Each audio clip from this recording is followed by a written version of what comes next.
Depreciation का। ठीक है, तो उस फॉर्मूला को सीखना है। स्ट्रेट लाइन मेथड में एक फॉर्मूला जो यूज होता है हमारे पास, formula for depreciation in case of straight line method.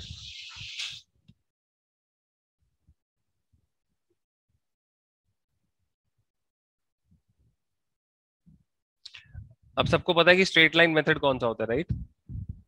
SLM method पता है ना सबको, ओरिजिनल कॉस्ट मेथड।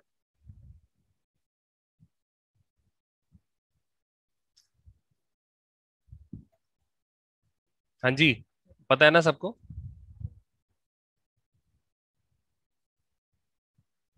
सो डेप्रीसिएशन कैलकुलेट करने के लिए एक फॉर्मूला यूज होता है, and this formula is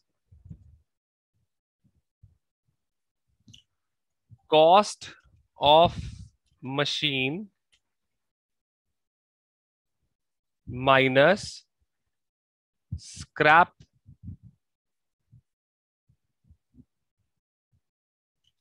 value. मतलब मशीन को जो भी, जब भी आप मशीन को सेल करोगे तो उसे आप कितने का सेल करोगे, अपॉन एस्टिमेटेड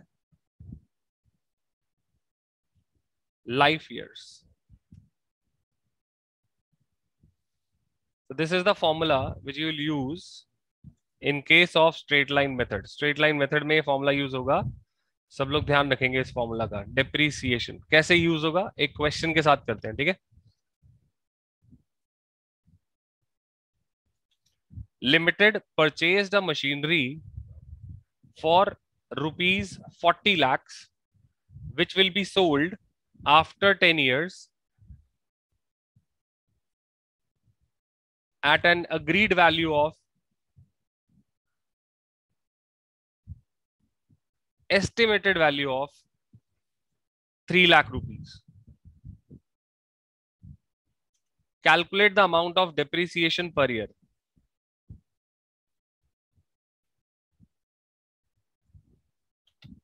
तो एक्स लिमिटेड ने क्या करा, एक मशीन खरीदी। कितने की मशीन खरीदी? 40 लाख रुपीस की मशीन खरीदी, जिसे वो लोग बेच देंगे 10 साल के बाद at an estimated value of ₹3 lakh. तो आपने क्या निकालना है, आपने डेप्रीसिएशन कैलकुलेट करनी है। सो क्या आप इस फॉर्मूले में वैल्यूज को सब्स्टिट्यूट कर सकते हो? Yes sir. क्या वैल्यू कैलकुलेट हो जाएगी? कॉस्ट ऑफ मशीनरी कितनी है आपकी? 40 लाख। स्क्रैप वैल्यू मतलब आप उसे बाद में बेचोगे कितने का? 3 लाख। और एस्टिमेटेड लाइफ ईयर्स कितने हैं आपके? कितने हैं? 10 ईयर्स, राइट? तो कैलकुलेट होने के बाद आपका आंसर आ जाएगा इसका, डेप्रीसिएशन का। This is depreciation per year, याद रखना ये बात।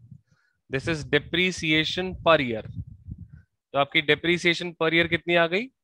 यहां से इसको माइनस करके आ गया आपके पास 37 lakh, which is divided by 10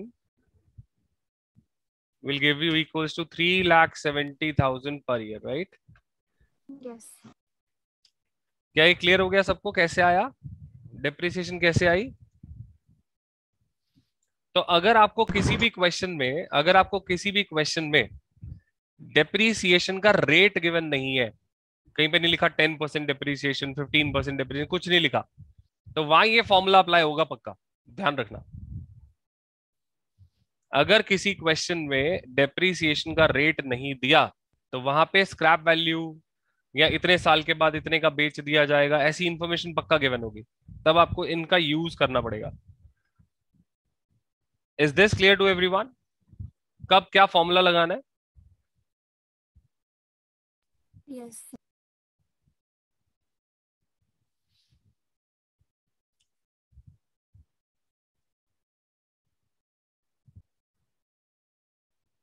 अब अगर इसी क्वेश्चन में मुझे पूछा जाए what is the rate of depreciation, ये 1 मार्कर क्वेश्चन हो सकता है। रेट ऑफ डेप्रीसिएशन क्या है? सर 10%। 10% नहीं है, बिल्कुल भी नहीं है। देखो अभी देखो रेट कैसे निकालेंगे। रेट के लिए एक फॉर्मूला बना रहा हूं मैं यहाँ पे, ठीक है? फॉर्मूला देखेंगे पहले। मतलब हर साल वो कितना डिक्रीज हो रहा है? रेट ऑफ डेप्रीसिएशन, ये हॉट्स की कैटेगरी का क्वेश्चन है, इसलिए ध्यान से सुनना। ठीक है, रेट ऑफ डेप्रीसिएशन फॉर्मूला देखो, depreciation per year, depreciation per year कितनी है अभी आपने निकाली है ना, 3,70,000। ओरिजिनल कॉस्ट ऑफ मशीन कितनी है, 40 लाख इंटू 100, ये आपके पास रेट आएगा। अब बताओ क्या आएगी, रेट ऑफ डेप्रिसिएशन कितना होगा,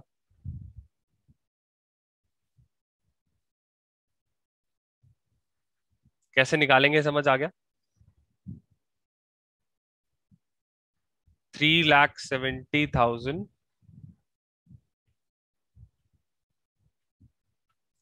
डिवाइडेड बाय 40 लाख, समझ आ गया कैसे निकलेगा अब ये रेट ऑफ डेप्रिसिएशन अगर कभी निकालना होगा तो? Yes sir. और ये सॉल्व होके आपका आंसर आ जाएगा जो भी होगा। तो रेट ऑफ डेप्रिसिएशन आपने कैलकुलेट कर लिया इससे।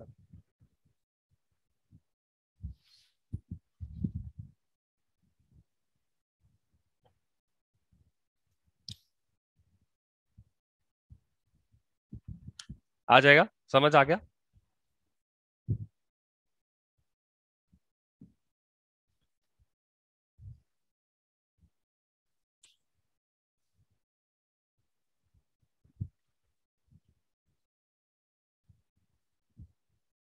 हाँ जी, समझ आ गया कैसे निकाला? Yes sir. Yes yes sir. तो 9.25, 9.25 ठीक है ना? समझ आ गया क्या हुआ, रेट कैसे निकाला, डेप्रिसिएशन कैसे निकाली, फंडा क्लियर हो गया? ठीक है, यस सर। चलो